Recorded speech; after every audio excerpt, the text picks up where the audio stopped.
안녕하십니까, MR입니다. 이 공산주의인 북한에서도 스마트폰을 쓴다는 사실 알고 계셨나요? 저는 살짝 이해가 안 되더라고요. 공산주의인데 어떻게 스마트폰을 쓰지? 그런데 놀라운 거는요, 굉장히 많이 스마트폰이 보급되어 있다고 합니다. 이 자료들을 모으면서 제가 굉장히 흥미로웠는데, 제가 뒤에서 말씀드릴 거는 북한의 휴대폰 시장, 그 스마트폰들은 누가 만들었는지, 과연 스펙은 우리나라랑 비교했을 때 어떤지, 그리고 그 스마트폰 안에는 어떤 기능들이 있는지, 과연 어떤 어플들을 사용할 수가 있는지, 마지막으로 북한과 우리나라의 휴대폰 요금을 비교해보도록 하겠습니다. 썸네일에서도 보셨다시피 앵그리버드, 정말 유명한 게임이었죠. 앵그리버드가 북한에서는 고무총 쏘기다, 이런 것들이 굉장히 웃긴데 뒤에서 제가 설명드리면서 말씀드리도록 하겠습니다. 우선 인트로로 패스!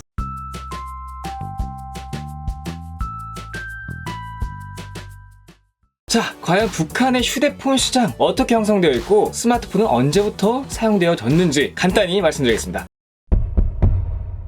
자, 북한은 2009년에 3G 서비스를 시작했는데요. 생각보다 굉장히 빨리 3G 서비스를 시작했습니다. 우리나라에서는 2007년에 3G 서비스가 상용화되었었는데 불과 2년밖에 차이가 안 나서 저는 조금 놀랐습니다. 자, 이렇게 많은 비용을 주고 통신망을 깔았는데 그럼 어떻게 해야 되죠? 일반 주민들에게 풀어줘야 됩니다. 근데 그 이전에는 일반 주민들은 휴대폰을 사용할 수가 없었어요. 근데 많은 투자 비용을 주고 3G 서비스를 깔았으니까 2010년에 주민들을 대상으로 단말기 공급의 제약을 완화시켰습니다. 이때부터는 일반 주민들도 휴대폰을 사용할 수 있게 되었습니다. 자, 그로부터 2년 뒤 2012년에 북한에서는 휴대폰이 아니라 손전화라고 하죠. 손전화 사용하는 국민이 100만 명을 돌파하였고 2013년엔 그의 2배인 200만 명을 돌파했습니다. 2013년이 중요한 시기예요. 왜냐면 이때 북한의 최초의 스마트폰 아리랑이 출시되었기 때문입니다. 자, 2013년부터 북한 사람들은 스마트폰을 사용하고 있었어요. 저만 몰랐던 거고요. 어찌됐든 2016년에는 손전화 사용 인구가 360만 명이 넘었고 2017년에 진달래 3라는 굉장히 아이폰같이 생겼으면서도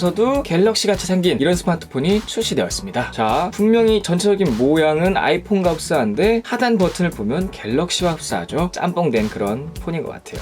여기저기서 베꼈겠죠. 자, 그래서 2019년 최근에는 북한에서 손전화 사용하는 주민들이 500만 명 정도로 추정되고 있는데요. 북한의 인구는 2,500만 명입니다. 그렇다면 대략적으로 5명 중에 1명은 손전화 혹은 지능형 손전화, 스마트폰이 지능형 손전화라고 하더라고요. 지능형 손전화를 사용하고 있다는 말인데요. 보시다시피 아리랑, 진달래, 참 스마트폰 이름들이 조금 사고 싶은 이름들이네요. 문득 이런 생각이 들었어요. 우리나라 대표적인 스마트폰 삼성의 갤럭시, 약간 세련돼 보이는 이름이죠. 특히 갤럭시 노트 9. 근데 생각을 해봤더니 이거를 한글화 시키면 은하 공책 9, 은하 공책 9. 한글을 사용합시다. 패스!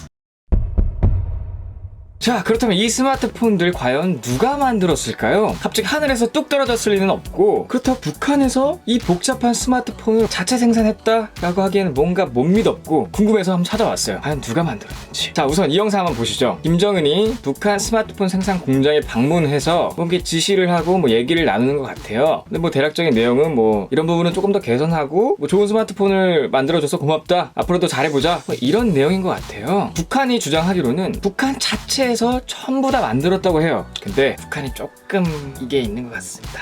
아니나 다를까 중국 기업이 만든 스마트폰을 그대로 갖고 와서 디자인은 완전 똑같은데 이름만 바꿨어요. 아리랑, 푸른 하늘, 이런 식으로 이름만 바꿔가지고요, 자체 생산했다고 거짓말을 치고 있습니다. 근데 그냥 그렇게 거짓말만 친 거면 그나마 괜찮은 것 같은데 그렇게 뻥을 치면서 가격도 뻥튀기를 했어요. 그것도 2배?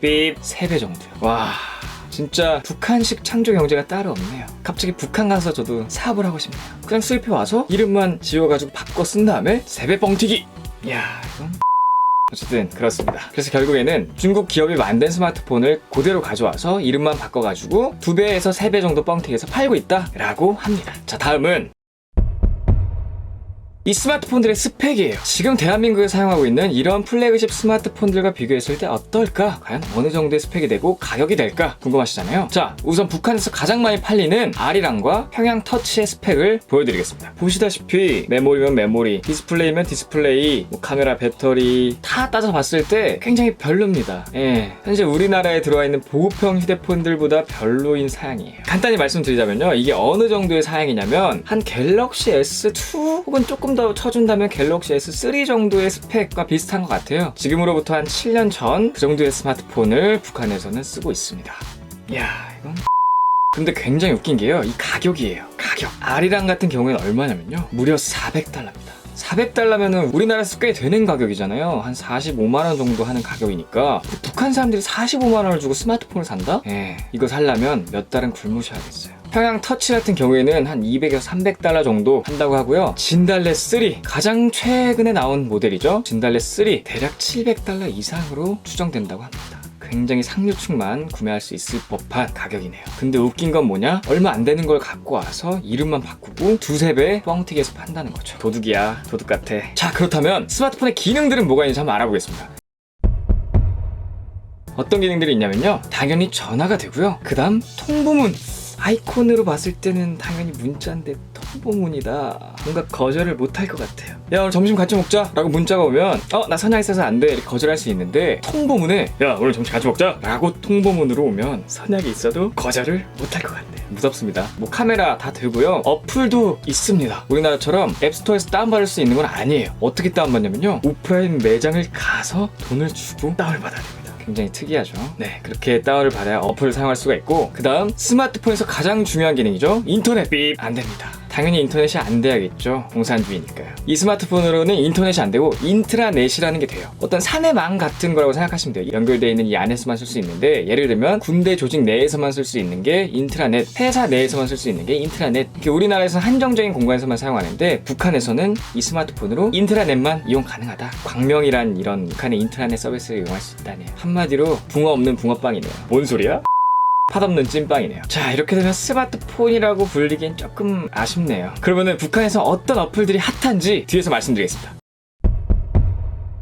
자, 우선 썸네일에서 보셨다시피 앵그리버드, 굉장히 유명한 게임이죠. 근데 이 앵그리버드가 고무총속이라는 이름으로 기본 탑재되어 있습니다. 마치 본인들이 만든 게임인 양. 어쨌든 이게 끝이 아니에요. 굉장히 유명한 것들이 들어있는데 한번 제가 보면서 말씀드릴게요. 자, 여기 보이시는 괴물 잡기 보이시죠? 이 게임이 굉장히 유명한 게임인데 갑자기 기억이 안 나네요. 어쨌든 이 게임도 굉장히 1차원적인 이름을 갖고 있습니다. 슈퍼마리오는 슈퍼만 빼고 마리오만 붙여놨고요. 여기 보이시죠? 바줄 자르기, 우리나라에서는 컷 더 러프라고 불리는 게임이죠. 근데 북한에서는 밧줄이라고 안 하고 바줄이라고 그러네요. 굉장히 재밌습니다. 바줄 자르기라는 게임으로 돼 있고, 그 다음 말하는 곱슬이, 보통은 말하는 고양이 토킹톰으로 많이 유명한 어플이죠. 근데 북한에서는 말하는 곱슬이, 북한에서는 어떤 고양이 같은 거를 곱슬이라고 많이 칭하나봐요. 귀엽긴 하네요. 네, 이런 어플들이 있고, 앙크전이란 어플도 있습니다. 탱크로 하는 전쟁 게임이지 않을까 싶고요. 여기 보시면 바둑 수프리라는 게 있어요. 이 게임은 그냥 바둑이 아니라 오목인 것 같습니다. 바둑 수프리. 그리고 북한에서 진짜 핫한 어플들이 있다고 합니다. 두 가지가 있는데, 첫 번째로는 길동무. 뭐겠습니까, 여러분? 맞아요. 북한 내비게이션이에요. 와, 북한에도 내비게이션이 있다는 사실에 놀랍긴 한데 이름이 길동무네요. 되게 정감이 가는 잠시 후 우회전이라요. 그래서 북한에서 자체 개발한 건 맞아요. 이거는 북한식 지도가 나와야 되니까 북한에서 자체 개발한 길동무 1.0이라는 게 굉장히 핫하다고 합니다. 그래서 보통 차로 운전할 때 이 길동무 어플을 켜고 이동을 한다고 하네요. 대단합니다. 그 다음 이 어플이 조금 반전이었어요. 와, 이런 어플까지 있어? 북한에? 자, 카메라 보정 어플 봄향기. 자, 이름이 다 하나같이 뭔가 정감이 가고 뭔가 좀 오래된 그런 느낌이 있습니다. 약간 올드한 느낌이 있으면서도 뭔가 정감이 가는 그런 어플 이름인데, 봄향기. 이 어플로 사진을 찍으면 뭔가 약간 봄향기가 나듯 얼굴이 조금 예뻐진다. 그래서 얼굴을 좀 자연스럽게 예쁘게 보정시켜주는 어플이라고 합니다. 우리나라에서는 되게 보편화되어 있는데 뭔가 북한에서 이게 유행하고 있고 굉장히 핫한 어플이라고 하니까 뭔가 신기하네요. 이것도 북한에서 자체 제작을 했다고 하는데 그거는 잘 모르겠지만 어쨌든 그렇다고 하네요. 자, 이런 어플들을 쓸 수가 있고, 마지막으로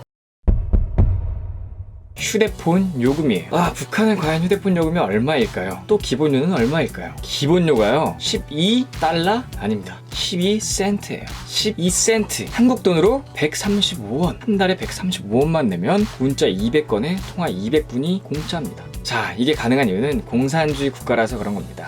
우리나라는 문자 50건만 되는 기본료가 보통 한 12,000원 정도 하거든요. 그렇게 쳤을 때 굉장히 싸죠. 근데 이제 단순히 135원과 12,000원을 비교하면 안 돼요. 왜냐면은 북한은 한 달에 평균 월급이 80달러랍니다. 그러니까 한국 돈은 약 9만원 정도 하고 우리나라는 보통 한 200만원 정도 하니까요. 대략적으로 한 22배 정도 차이가 나요. 그래서 132원에 22를 곱하게 되면 한 3,000원 정도가 나오거든요. 그러니까 기본료는 북한이 3,000원인데 제공해주는 게 더 많죠. 기본료로만 봤을 때 굉장히 우리나라가 조금 별로인 것 같지만 서비스의 질이나 속도 같은 거를 따져봤을 때 저는 그냥 돈 더 많이 주고 데이터 많이 주는 우리나라 통신사 거 쓸래요. 자, 이렇게 해서 북한의 스마트폰에 대해서 한번 알아봤는데요. 북한의 휴대폰 시장이 어떻게 발전했고 어떤 스마트폰을 사용하고 있고 어떤 어플들이 핫한지 그리고 통신 요금은 얼마인지 여러분들한테 말씀드렸는데 조금 흥미로우셨나요? 저는 이 자료들을 찾아보면서 개인적으로 굉장히 재미있게 영상을 찍었는데요. 앞으로도 이런 특이한 정보들이 있으면 여러분들께 전달해드리도록 하겠습니다. 자, 오늘 영상 여기까지고요. 제 영상이 조금이라도 마음에 드셨거나 재밌었다 라고 하신다면 여기 아래 보이는 얼굴 아이콘 있죠? 이거 누르면 바로 구독되니까요. 구독 버튼 한번 눌러주시고 좋아요와 댓글,